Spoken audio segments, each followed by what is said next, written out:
I spent 11 months helping my neighbor climb out of a financial hole so deep he was about to lose his house, his car, and his business. I signed loans for him. I sat with him at his kitchen table until 2 in the morning, going through spreadsheets, teaching him how to survive. I treated him like family. He repaid me by sleeping with my wife in my own bed, in my own house, while I was at work trying to keep both of our lives afloat. This is the story of how I found out, how I confronted them, and how I made sure that when their whole world collapsed, they would remember exactly whose hands built the walls that fell on them. My name isn't important. What matters is what happened in my house over the course of 1 year, and what I did about it once I knew the truth.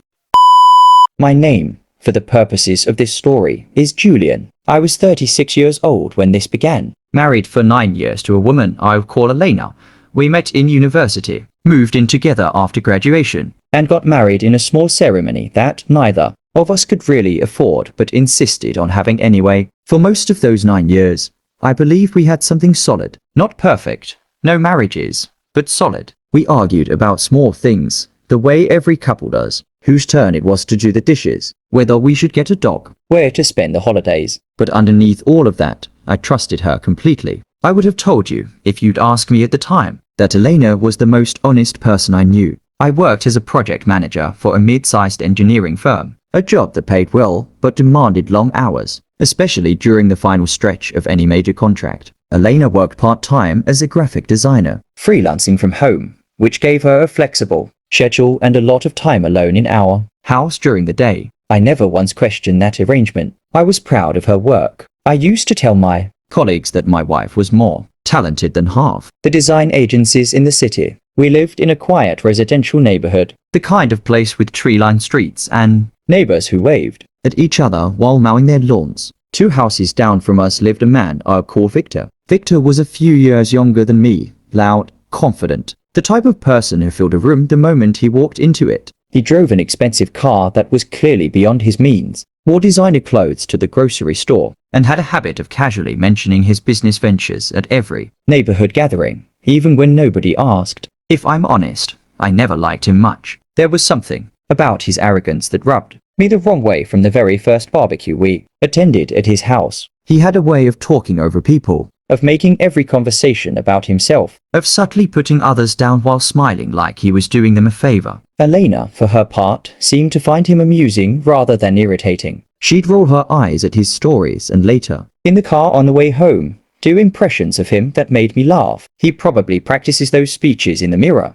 she used to say. I remember thinking, at the time, that we were united against him. 2 people quietly mocking the neighborhood's biggest personality. It never once crossed my mind that this shared amusement was anything other than exactly what it appeared to be. Everything changed the spring of that year when Victor's business, some kind of import venture he'd sunk his savings into, collapsed almost overnight. A supplier default, a lawsuit, a series of bad decisions stacked, one on top of another until the whole structure came down. I found out about it not from Victor himself, but from another neighbor, who mentioned in passing that Victor's house might be going into foreclosure. I remember feeling a strange mixture of things when I heard that. Some small, ugly part of me felt a flicker of satisfaction. The arrogant man finally humbled. But a bigger part of me, the part that had grown up watching my own father struggle financially after a business failure, felt genuine sympathy. I knew what it was like to watch your family's stability crumble because of decisions made in boardrooms far from home.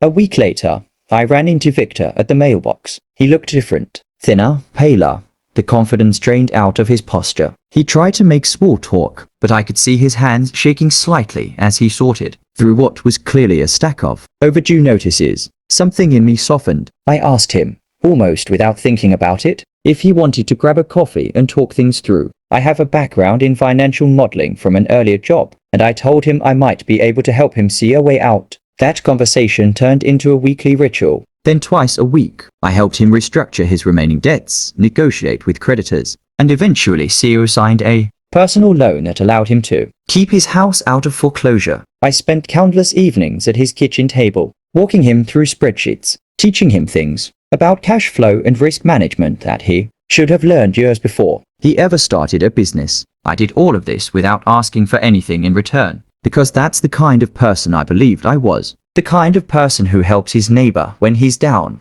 No strings attached. Elena was supportive of all of this, at least outwardly. She'd bring us coffee during our late-night sessions at our own kitchen table, when Victor started coming to our house instead of the other way around. Since his own home was in some disarray during a renovation meant to make it more marketable in case he had to sell, I remember feeling proud of myself during those months. Proud that I was the kind of husband, the kind of neighbor, who could turn a rival's downfall into an act of quiet generosity. I had no idea that I was building the very bridge that would lead my wife directly into another man's arms. Looking back, I can pinpoint the exact month things began to shift, though at the time, I noticed nothing more than small, forgettable changes. It was around the 5th month of helping Victor, in early autumn, that Elena started working later into the evenings. She told me she had picked up a new client, a boutique clothing brand that wanted a full rebrand, and that the deadlines were brutal. I believed her without question. Why wouldn't I? She had always been dedicated to her work, sometimes staying up past midnight finishing projects long before this new client ever existed. Around the same time, Victor's visits to our house became more frequent and stranger in their timing. He would show up not just in the evenings when I was home, but sometimes in the early afternoon, when he knew I was still at the office. I only found out about these afternoon visits because Elena mentioned them casually, always with a reasonable explanation attached. Victor stopped by to drop off some documents you needed. Victor needed to borrow the printer. His is broken. Each explanation, taken individually, made perfect sense. It was only much later, when I forced myself to lay them all out in a row, that the pattern became impossible to ignore. I started to notice small changes in Elena herself, though I didn't recognize them for what they were at the time. She began paying more attention to her appearance on days, she said. She was just working from home. She'd wear nicer clothes, do her makeup a little more carefully, even on days with no video call scheduled. When I asked about it, she laughed it off, saying she felt better about herself when she made an effort, that it was for her own confidence,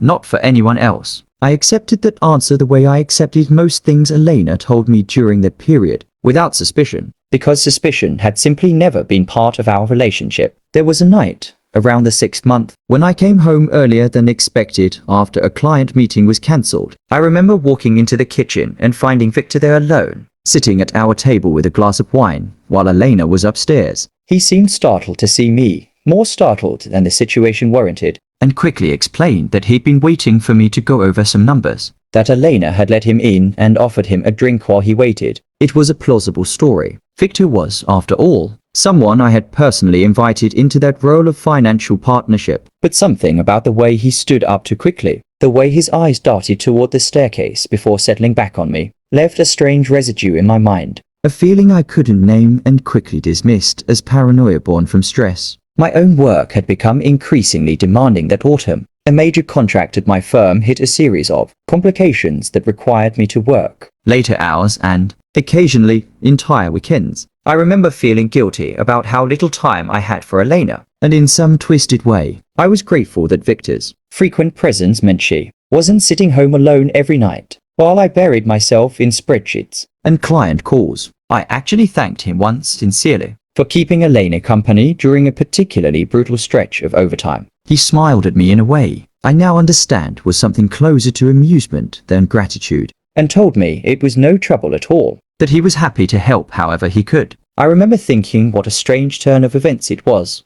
The arrogant, self-absorbed man from down the street had somehow become a fixture in our household, someone I trusted enough to leave alone with my wife. Elena and I had less time together during those months, and when we were together, something felt subtly different, though I couldn't articulate what. Our conversations grew shorter. She seemed distracted, often checking her phone during dinner, something she used to criticize other people for doing. When I asked if everything was all right, she always insisted it was just work stress, just the pressure of the new client, just exhaustion from managing the house while I was constantly busy. I believed every word of it, because I had no reason not to, and because believing the alternative would have required me to question the foundation of everything I thought I knew about my marriage. By the end of that stretch, Victor's finances had stabilized considerably, largely thanks to the structure I had helped him put in place. He started throwing small dinner parties again, the kind of gatherings he used to host before his collapse, inviting neighbors over to show off his renewed success. Elena and I attended several of these, and I remember watching Victor hold court at his own table, more confident than ever. occasionally glancing toward Elena in a way that, at the time, I interpreted as simple gratitude toward the wife of the man who had saved him. I had no idea that gratitude had long since curdled into something else entirely, something that had been growing in the empty hours of afternoons I knew nothing about. The first real crack in my certainty appeared on an ordinary Tuesday evening. In a way so small, I almost didn't register it at all. I was doing laundry, something I rarely handled since Elena usually managed it. But she'd been swamped with work and I wanted to help. As I gathered clothes from the hamper in our bedroom, I picked up one of Elena's cardigans and caught a scent on it that didn't belong to her usual perfume. It was faint, almost imperceptible, a cologne I didn't recognize. Something sharp and expensive smelling. I remember standing there for a long moment, sweater in hand, trying to construct a reasonable explanation. Perhaps she'd been hugged by a client. Perhaps she'd tried on a jacket at a store and it had picked up the scent from another garment. I told myself these things and moved on, folding the sweater and placing it back in the drawer. But some part of my mind refused to fully let it go.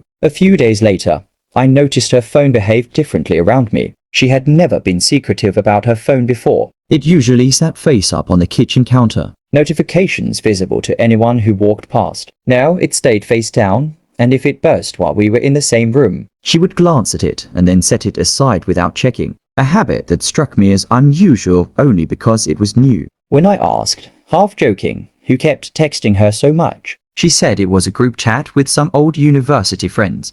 Nothing important. I remember laughing along with her, but filing the moment away somewhere in the back of my mind. Alongside the unfamiliar cologne, the suspicion crystallized further one Saturday afternoon, when I was supposed to be at a work seminar. That got cancelled at the last minute due to a scheduling conflict on the venue's side. I didn't call ahead to tell Elena I was coming home early, mostly because it didn't occur to me that I needed to. When I pulled into our driveway, I noticed Victor's car parked around the corner on the adjacent street, rather than in his own driveway or directly in front of our house, as he usually parked when visiting. At the time, I told myself it was simply because his usual spot was occupied, or because he'd walked over from somewhere else in the neighborhood. It was only in hindsight that I understood the significance of a car deliberately hidden from the direct sight line of our house. When I walked inside, I found Elena in the living room, alone, working on her laptop exactly as she was supposed to be. There was no sign of Victor anywhere, though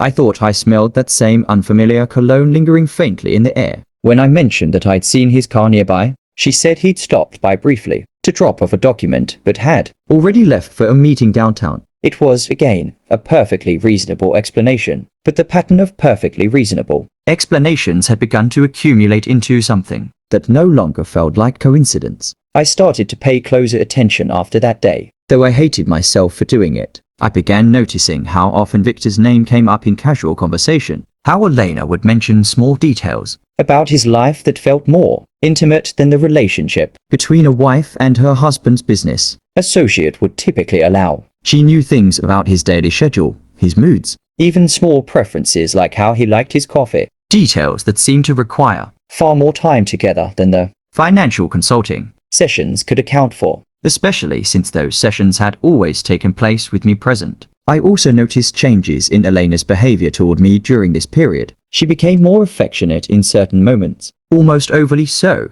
complimenting me, initiating conversations about our future together, planning trips we hadn't discussed in years. At the time, I interpreted this as a wonderful development, a sign that despite our busy schedules, our marriage was actually strengthening. It took me a long time afterward to understand that this behavior is a pattern many people recognize from other stories like this one, a kind of overcorrection, a subconscious attempt to manage guilt by being extra kind to the person being wronged. The final piece of suspicion before I moved into active investigation came from an unexpected source, my own mother, who had come to visit for a weekend. She had always been perceptive about people in a way I sometimes found uncomfortable. On the second day of her visit, after spending an afternoon with Elena while I was at the office, she pulled me aside in the kitchen and asked, carefully, if everything was all right between Elena and me. When I asked why she was asking, she said only that Elena seemed distracted, distant in a way she'd never seen before, and that something about the way she talked about the neighbor struck her as odd, though she couldn't quite explain what. I brushed it off at the time, telling her she was reading too much into ordinary stress. But that conversation planted a seed that, combined with the cologne, the hidden car, and the increasingly intimate knowledge Elena seemed to have of Victor's life, I could no longer ignore. I want to be honest about something. The decision to actively investigate my own wife was one of the hardest I've ever made. It felt like a betrayal in itself, a violation of the trust I had always tried to give her. But the accumulation of small inconsistencies had grown too large to dismiss, and I told myself that if I was wrong, if there was truly nothing going on, then the investigation would cost me nothing but a bit of misplaced guilt. If I was right, I needed to know. I started small. I began paying closer attention to Elena's schedule, cross-referencing the times she said she was in meetings, with client emails he occasionally left open on our shared computer. Most of the time, everything checked out, but there were gaps, hours here and there that didn't align with any client correspondence I could find, hours that fell suspiciously close to times I later confirmed, through casual questions to other neighbors, that Victor's car had also been unaccounted for. About 3 weeks into this quiet observation, I made the decision to install a small, legal home security camera system, framed to Elena as a response to a string of package thefts that had actually been reported in our neighborhood group chat around that time. It wasn't entirely a lie.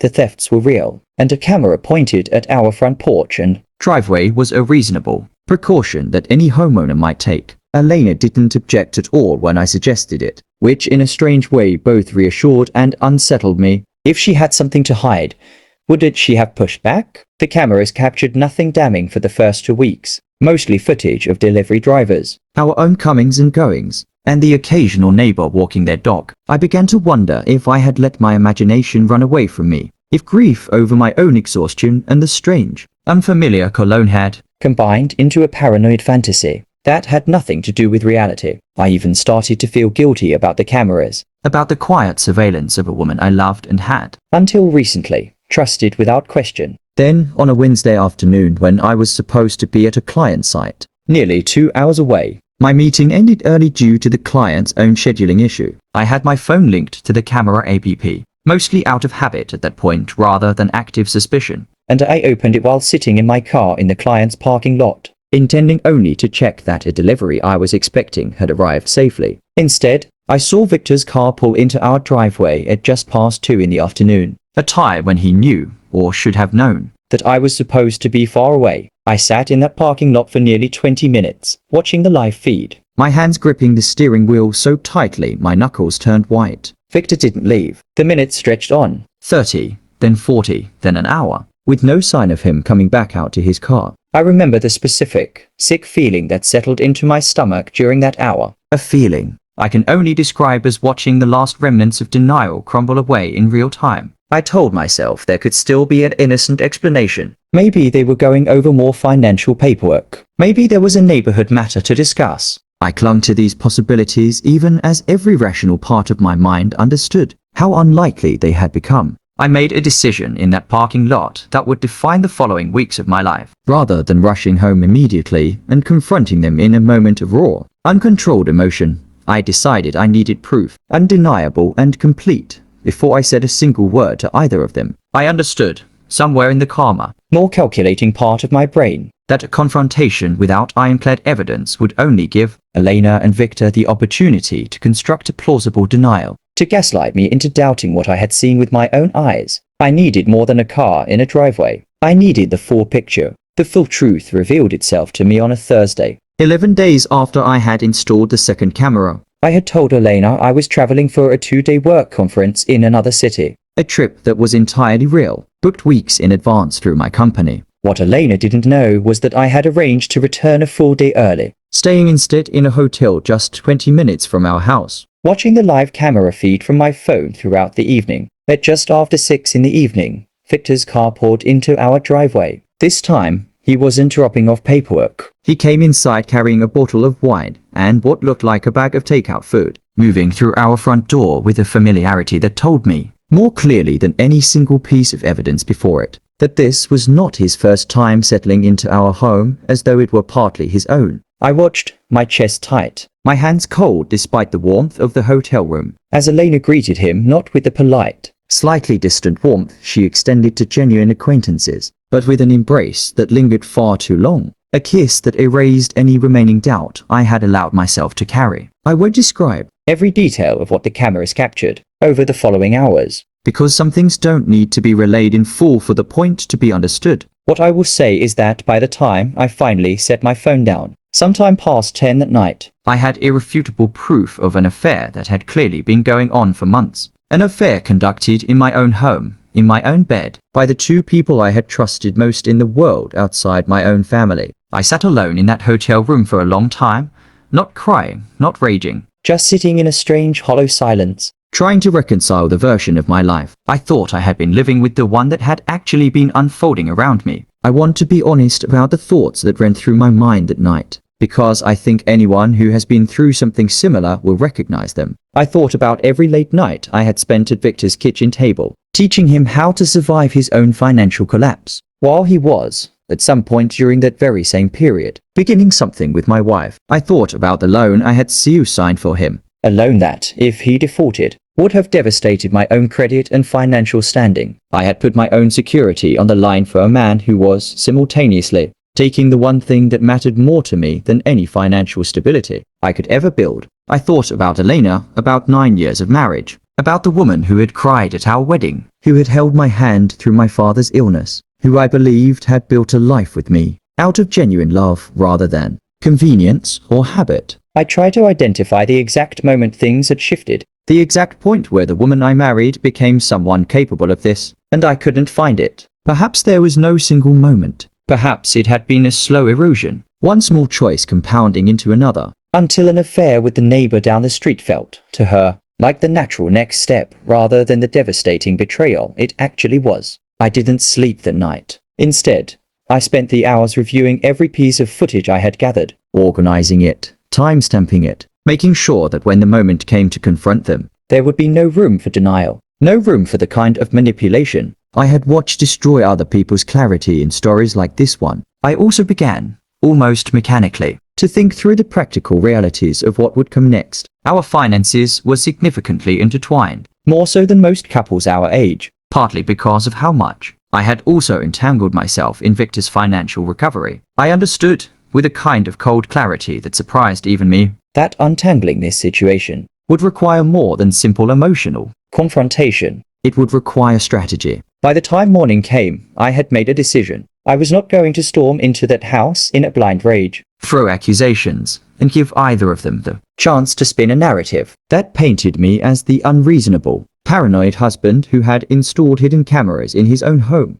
I was going to gather every remaining piece of evidence I needed, consult with a lawyer before saying a single word, and then confront them in a manner and on a timeline entirely of my own choosing. The man who had spent 11 months generously rescuing his neighbor from ruin was gone. In his place was someone who understood, with painful clarity, exactly what needed to be done. I spent the following 4 days building the foundation I needed before confronting Elena and Victor. I met with a divorce attorney, bringing copies of the camera footage, time-stamped and organized, along with financial documents relating to both our shared assets and the loan I had signed for Victor. My attorney confirmed, something I had suspected but hadn't fully understood the implications of, because the affair had taken place in our shared home, and because I had clear documented evidence of it. My position going into any divorce proceedings, particularly regarding the division of assets, was considerably stronger than it would have been otherwise. I also reached out, carefully and quietly, to the bank that had issued the loan I signed for Victor, not to do anything drastic yet, but simply to understand my legal position as a CO signer and what options I had available to me. I learned that, as a CO signer, I retained certain rights regarding the loan's terms, including the ability, under specific circumstances outlined in our original agreement, to call for a review of the loan status. I filed that information away, not yet acting on it, but understanding that I now held a form of leverage over the man who had betrayed me that extended far beyond simple confrontation. On the 5th day, a Tuesday evening, I came home from what Elena believed was a normal day at the office. I had asked Victor, through a text message sent from a neutral, unemotional tone, to come by our house that evening to finalize some paperwork regarding the loan, a request he agreed to without hesitation, clearly having no idea what was actually waiting for him. Elena was in the kitchen when I arrived home, and I remember the strange sensation of looking at her, this woman I had loved for 9 years, and feeling almost like I was looking at a stranger, someone whose face, I recognized, but whose interior life had become completely unknown to me. When Victor arrived at 7 that evening, I asked them both to sit down at our dining room table, the same table where I had spent countless nights teaching him how to rebuild his finances. I placed my laptop on the table between us and, without raising my voice, without the dramatic outburst either of them might have been braced for, I played the footage. I watched their faces as the truth unfolded on the screen in front of them. Watched the color drain from Elena's face. Watched Victor's usual arrogant composure crack into something closer to panic. The silence that followed the footage ending was one of the longest of my life. Elena was the first to speak, and true to a pattern I had read about in other stories, her first instinct was not honesty, but damage control. She tried to minimize it, calling it a mistake, insisting it had only happened a few times, a claim the footage I possessed directly contradicted. When I calmly pointed out the inconsistency, she shifted tactics,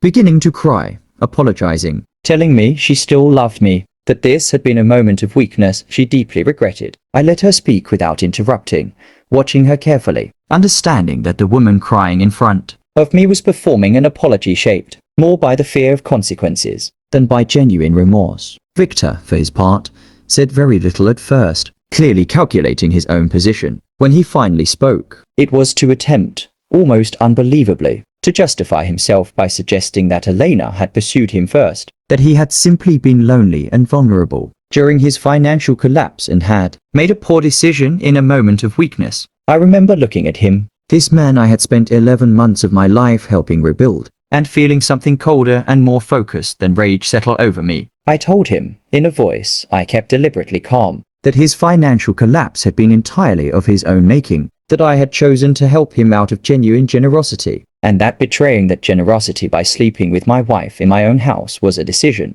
entirely his own, regardless of how lonely or vulnerable he claimed to have felt. I told them both, in that same steady, controlled voice, that I had already consulted an attorney, that I had already documented everything necessary, and that the marriage was over. I informed Elena that she needed to begin making arrangements to leave the house within the week, and I informed Victor, separately, that our financial arrangement was also over, effective immediately, and that he would be hearing from both my attorney and the bank regarding the loan in the coming days. Neither of them argued with me in that moment. I think, on some level, they both understood that the calm, methodical man sitting across the table from them was far more dangerous to their futures than an angry one would have been. What followed over the next several weeks was not a single dramatic act of revenge, but a series of carefully considered decisions that, taken together, dismantled the comfortable lives both Elena and Victor had assumed they would continue living. I want to be clear that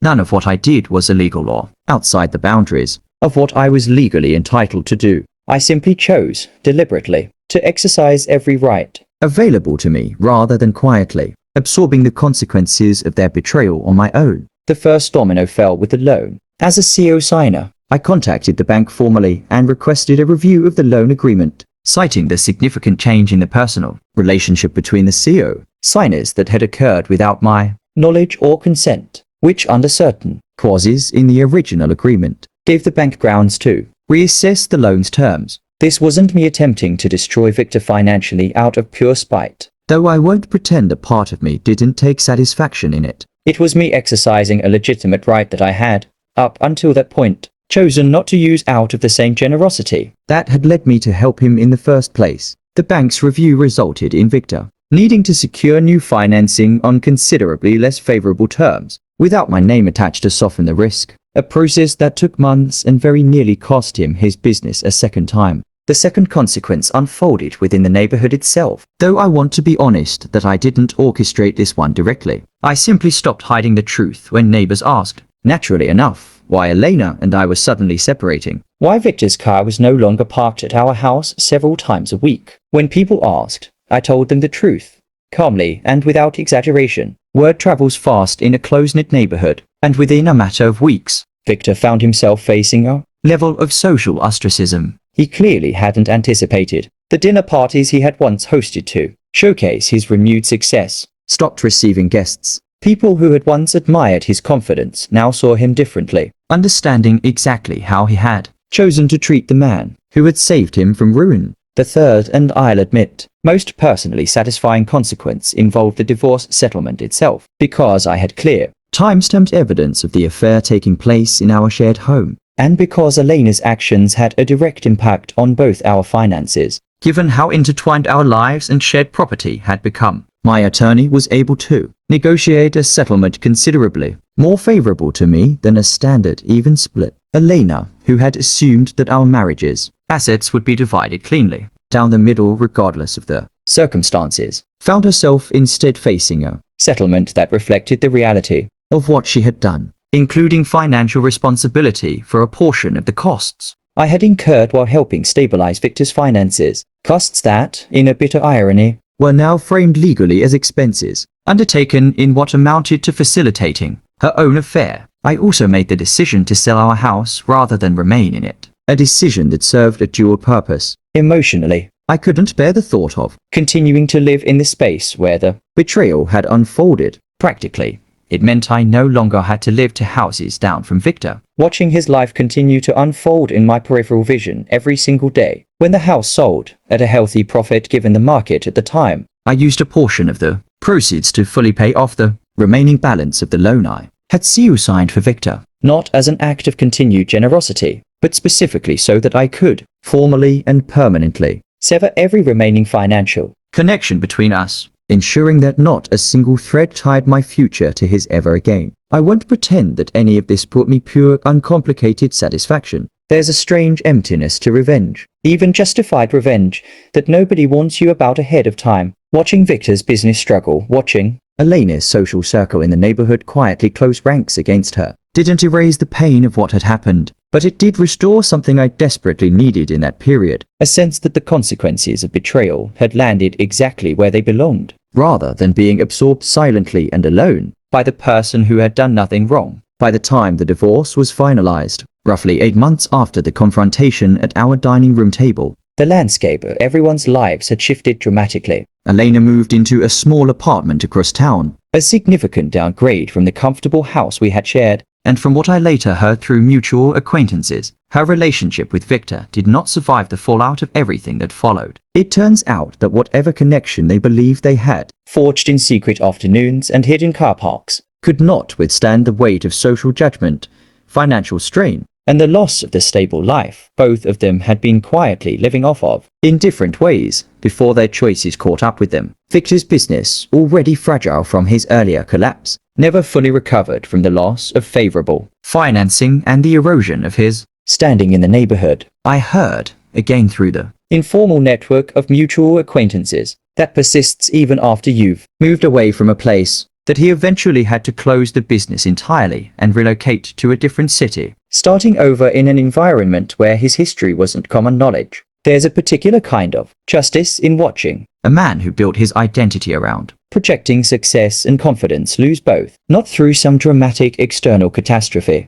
but through the direct and traceable consequences of his own choices. For my part, the months following the divorce were difficult in ways I hadn't fully anticipated. Even justified anger, and even a sense of vindication don't erase 9 years of shared history, and I found myself grieving not just the marriage itself, but the version of my life I had believed I was living, the trust I had extended so freely, the future I had imagined that no longer existed. I spent time in therapy working through not just the betrayal itself, but the deeper question of how I had missed the signs for so long, and whether my own generosity, my own instinct to help someone in need, had somehow made me a target rather than simply a good person. What I came to understand, over time, is that my kindness toward Victor wasn't a mistake. Helping someone in genuine financial distress is not, and should never be, an invitation for them to violate your trust in the most fundamental way possible. The mistake, if there was one, belonged entirely to the 2 people who chose to betray that kindness, not to the man who offered it in good faith. That distinction mattered enormously to my own healing process, because it meant I didn't have to abandon the parts of myself that had made me generous and trusting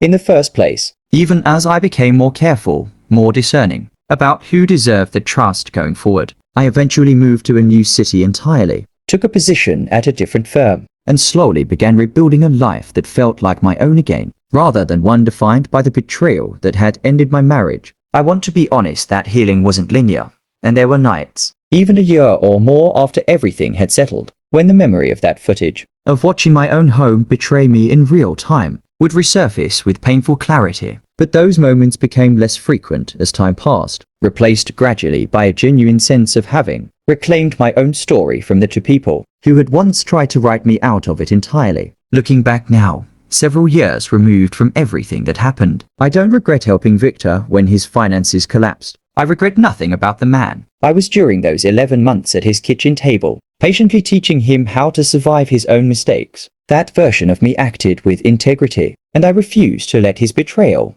or Lena's, convince me that generosity itself was somehow the flaw in the story. The flaw belonged entirely to them, to two people who took kindness and repaid it with deception, who mistook my trust for weakness and discovered, far too late, that it was not. If there's a lesson I'd want anyone watching this to take away, it's this: the people who take advantage of your generosity will almost always underestimate you once the truth comes out. They assume that kindness and calculation cannot coexist in the same person, that the man patient enough to teach a struggling neighbor how to rebuild his finances could never be the same man, capable of methodically dismantling the comfortable life that neighbor built on the back of that betrayal. They are always wrong about that. Kindness and strength were never opposites. They live in the same person, and when that person is pushed far enough, they will use every tool available to them, calmly and completely. I rebuilt my life, piece by piece, in a new city, surrounded by people who never knew Elena or Victor,